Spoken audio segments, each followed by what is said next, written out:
Our verse today is Jeremiah chapter 31, verse 33. But this is the covenant that I will make with the house of Israel after those days, declares the Lord. I will put my law within them, and I will write it on their hearts. I will be their God, and they shall be my people.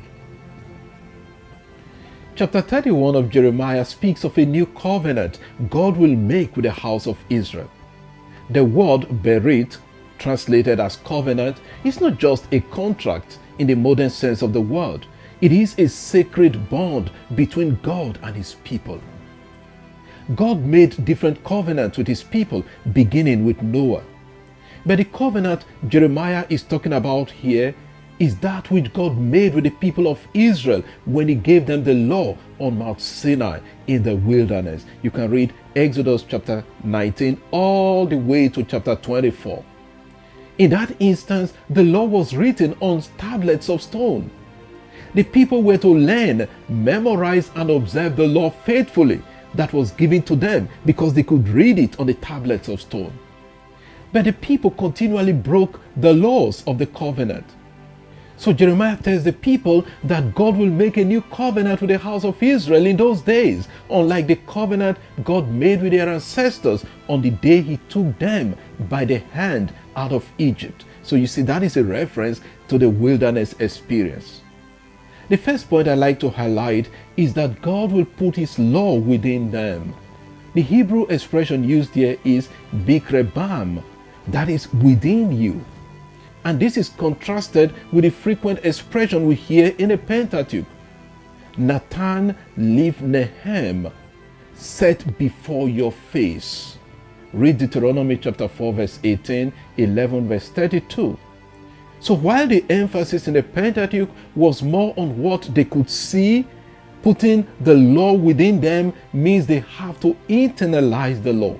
Similarly, in the Pentateuch, the law was written on stone tablets. Read Exodus 31 verse 18, Deuteronomy chapter 4 verse 13, and Deuteronomy chapter 10 verse 4.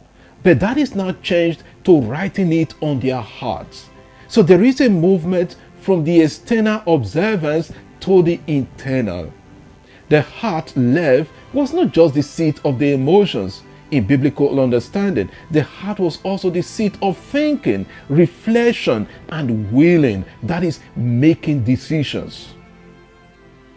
Therefore, the people will be able to reflect on the law and act upon the law.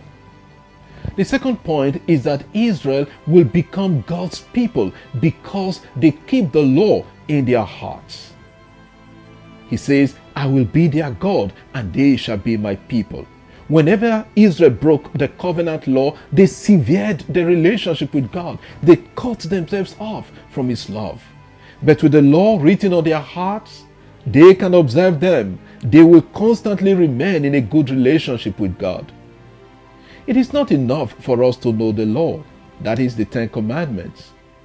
It is most important to ponder them in our hearts and act upon them. The same applies to civil law.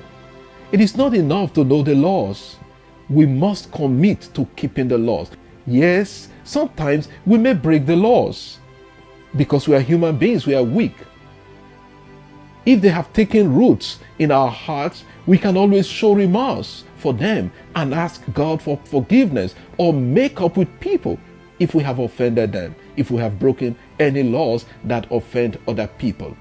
So today, let us think about how we observe the laws, both the ones we consider as religious laws when we sin against God, and then the laws that are given to us for the common good. Lord, give us the grace to observe the laws, your commandments, and the civil laws that guide our common good. Amen. God bless you, and I wish you a lovely day.